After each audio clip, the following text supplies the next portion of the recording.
Pope Francis has issued a fresh appeal for peace in Gaza and Ukraine, deploring the killing of aid workers in an Israeli airstrike. 7 people working for the aid charity World Central Kitchen were killed on Monday in Gaza in what Israeli Prime Minister Benjamin Netanyahu called an unintended and tragic incident. The Pope sent his condolences and prayers to their families. Meanwhile, humanitarian aid convoy crossed a Rafah border in southern Gaza earlier in the day as fighting continues between Israel and Hamas. SABC News correspondent Alex Cadier joins us now live from Tel Aviv with the latest. Alex, thank you so much for your time. So we are seeing, of course, worldwide condemnation continuing following the killing of the aid workers in that Israeli airstrike. You know, Pope Francis also adding his voice, as has US President Joe Biden. We've also, of course, seen several protests in some countries as a form of protest with regards to this latest incident. Just talk to us about the latest on this front. Well, we understand, again, the international condemnation has come in thick and fast. Clearly, President Biden himself saying he was outraged and harmed. He went further, though. He also said that this is not a standalone incident and that this conflict has been one of the worst in recent memory when it comes to the deaths of aid workers. That number, according to the UN Secretary General, of aid workers killed since October is 196. Of course, those 7 adding to really a tragic toll.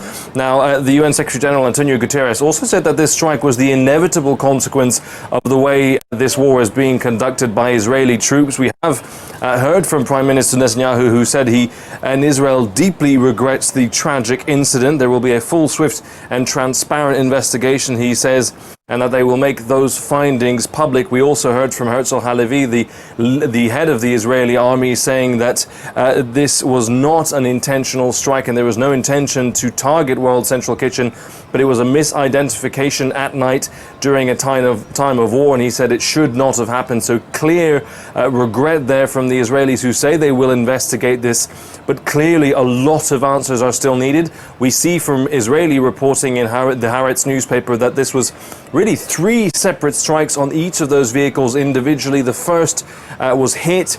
Those people tried to seek refuge in the second. That was also hit. And then the third vehicle came to try and rescue those in those first 2 strikes. That third vehicle was hit as well. So clearly a lot of questions requiring answers. And we hear from the Israeli authorities the investigation will be made public once it concludes in a matter of days, we understand from the head of the Israeli army.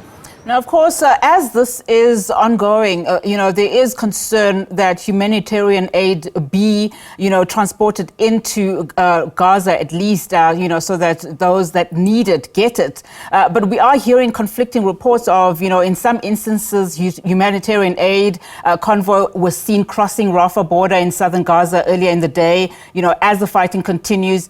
But we also understand that Israel continues to block some agencies like UNRWA, for instance. Just talk to us about, what is happening in as far as aid getting into those needed areas.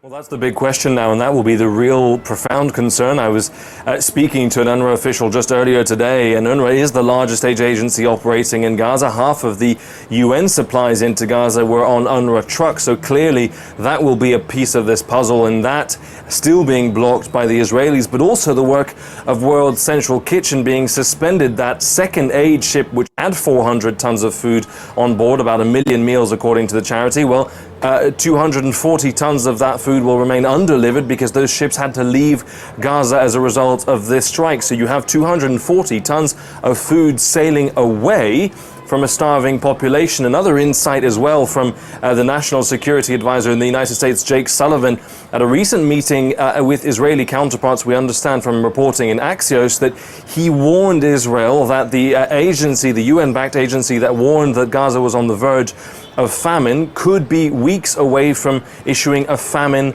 alert in Gaza. That would be the 3rd of the 21st century. So a really serious situation, which could only get worse as a result of this strike unless something changes very quickly. Talk to us about what the latest is in as far as the families of those who were held hostage by Hamas, because we understand, of course, now this matter seemingly is politicized, with the Israeli opposition leader slamming, government over these captives, siding with the families and standing in solidarity with some of these relatives. What's the situation there like now in terms of talks, in terms of protests?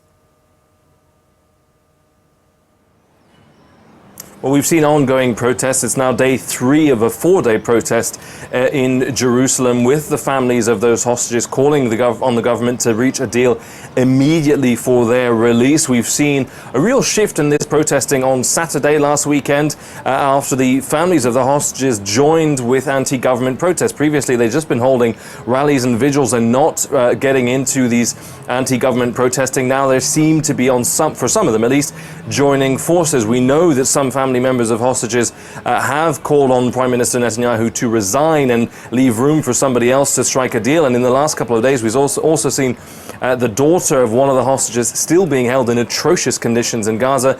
One of those hostages' daughters being dragged away by police during those protests. The head of the security agency, Shin Bet, also warning protesters not to continue with violent protests, saying they could lead to clashes with law enforcement. So that simmering tension, those growing protest movements continuing, ramping up the pressure on the Israeli government to reach a deal to free those hostages.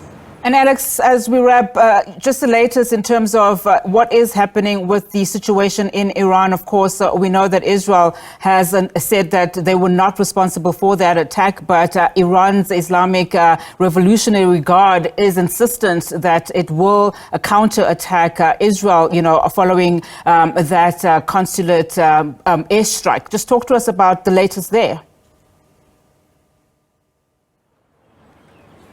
Well, there's a real fear of escalation. That is the latest. And I'm just looking at an app that we have to alert people in Israel of rocket attacks. And in the last 2-3 hours, you've seen dozens of different locations in the north of Israel under rocket alert, because there is a real fear of retaliation from Hezbollah, which is Iran-backed, of course, and even direct retaliation from Iran. We know that the Ayatollah, the supreme leader of Iran, has sworn that Israel will be made to pay for this crime, as he described it. This is the most senior Iranian military official to be killed since Qasem Soleimani was killed in a US airstrike back in January 2020. So the fear now, of course, is an escalation. Now, we understand that the United States has been playing a de-escalating role here, speaking to Iran, trying to avoid a full-out war exploding on another front for Israel. We also understand US officials made it clear to the Iranian government that they were not involved in this strike in any way. So clearly there's a real fear in Israel and across the Middle East of escalation.